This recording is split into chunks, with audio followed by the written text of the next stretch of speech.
आज या कार्यक्रमाचं आयोजन करत असताना आपला उद्देश एकच आहे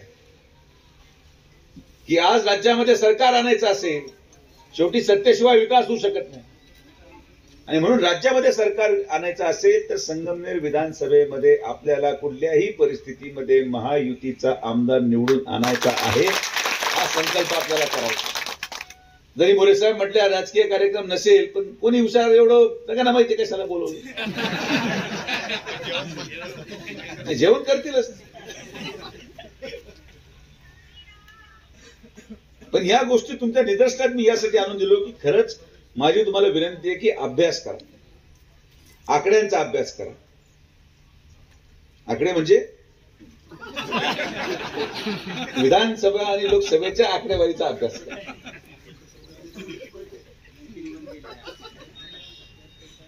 राजकारणामध्ये पराजय विजय हे सगळं होत राहत. मी तुम्हाला अवश्य सांगतो की माझ्या इतका विकास या देशामधल्या कुठल्याही खासदारांनी केला नसेल, एवढा विकास सुजय विखेंनी दक्षिण लोकसभेमध्ये केला. अपवादात्मक परिस्थिती होती, पराजय झाला. त्याचे कारण किंवा त्याचं विश्लेषण मी करू इच्छित नाही. ते गोष्ट घडली ती आपण मागे टाकली.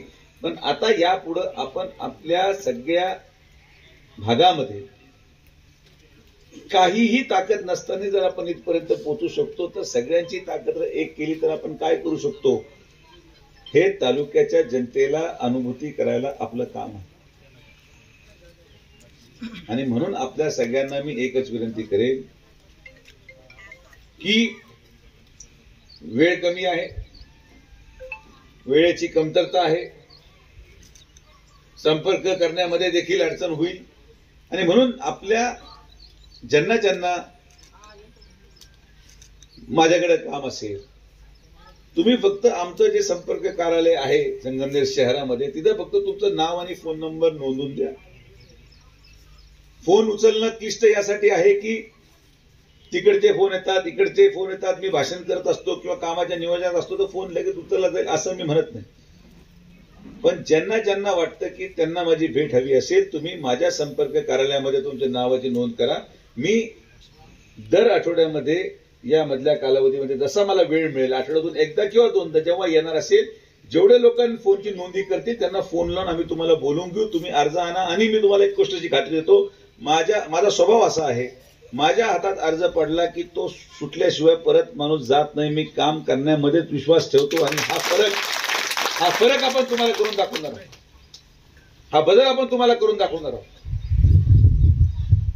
वर्षानुवर्ष असंख्य असे प्रश्न आहेत जे सुटले गेलेले नाहीत, पण त्याच्यावर कोणी बोलत नाही. सर्वसामान्य माणूस बोलायची हिंमत करत नाही.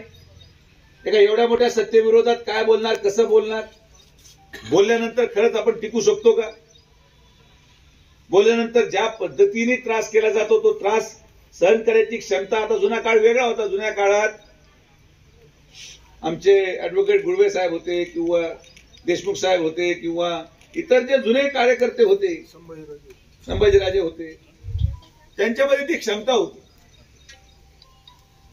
की एकदा आपण एक निर्धार केला आणि त्या निर्धाराच्या अनुसार पुढे जात असताना आपल्या प्रपंचाचं जरी बरं वाईट झालं तरी त्यांनी कधी विचार केला नाही. माझा तो काळ राहिला नाही.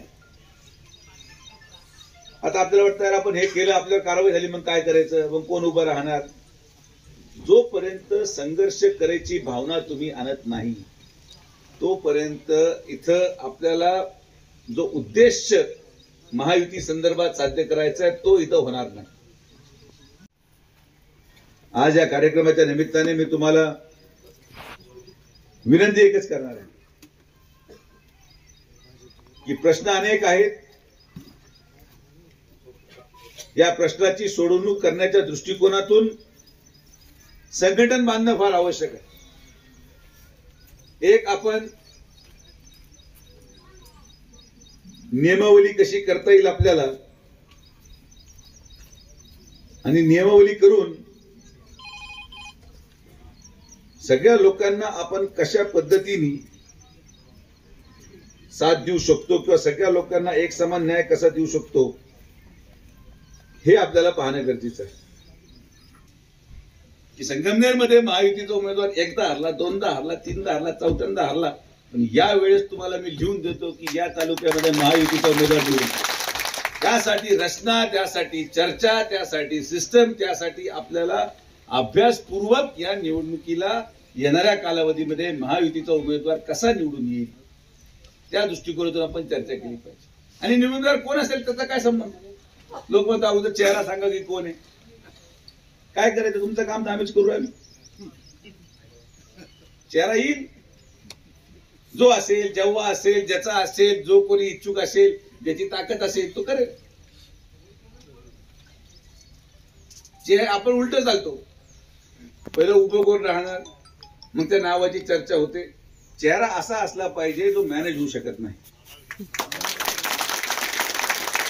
चेहरा असा पाहिजे जो पैशाने विकत घेतला जाऊ शकत नाही. चेहरा असा पाहिजे जो कुठल्याही दडपणाला बळी पडणार नाही. तर संगमनेरमध्ये परिवर्तन होईल.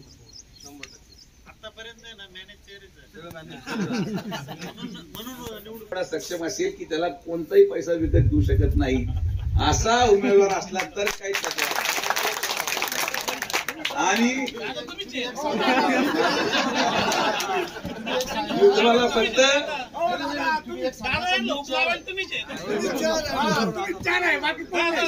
मी तुम्हाला फक्त तुमच्या मनातली गोष्ट सांगू राहिलो. आमदार सुजयदादा विखे पाटील साहेबांचा विजय असो.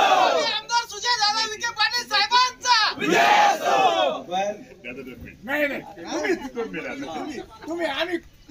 हॅलो, आजच्या या आपल्या प्रमुख कार्यकर्त्यांच्या उपस्थितीमध्ये एकच ठराव पास करायचा आहे. सगळ्यांनी आपल्याला संगमनेर तालुक्याचा भावी उमेदवार या मतदारसंघातला खासदार सुजय विखे पाटील असले पाहिजे महायुतीचे, असा ठराव आपण सर्वांनी मान्य करावा अशी सगळ्यांना विनंती करतो. आता सध्यासाठी बरेलीचे ठराव मांडला, त्या ठरावाला मी आपल्या सर्वांच्या वतीनं अनुमोदन देतो. आपल्याला एक गोष्ट लक्षात घ्या, आतापर्यंत मला एकच इथं निवेदन म्हणून सांगायचं आहे की मी महिलांच्या वतीने बोलते की आपल्या ज्या संगमनेरमध्ये आमदार निवडून येतो आणि का निवडून येतो तो त्याचा आपण अभ्यास चांगला केलेला आहे.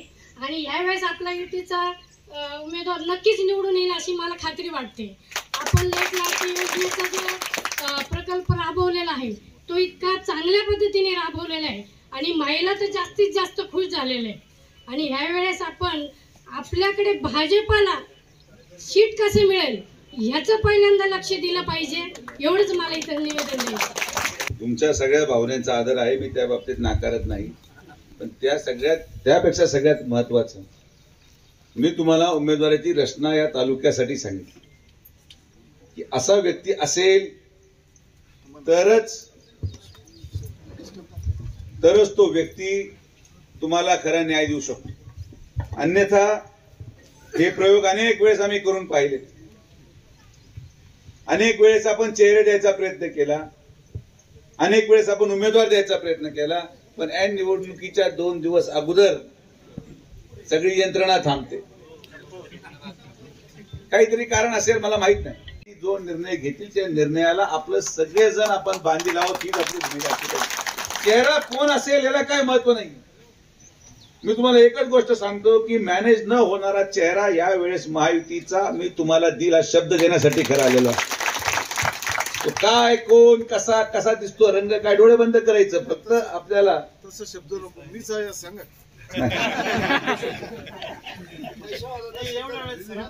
आणि गरज पण आहे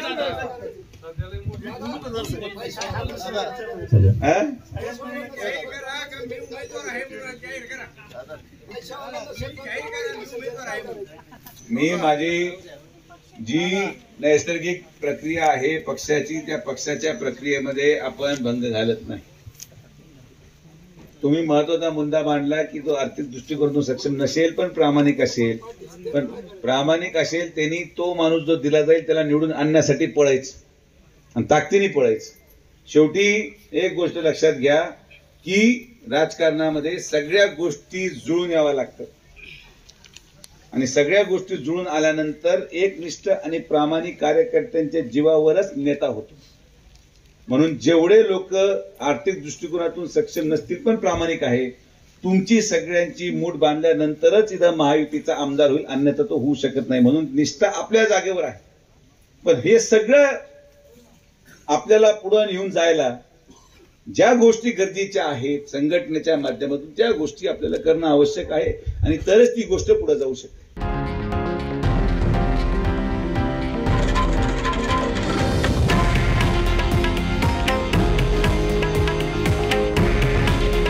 हे आहे देशातील नंबर 1 न्यूज नेटवर्क आणि आपण पाहत आहात TV9 मराठी. काळजी तुमची, हित महाराष्ट्राचं.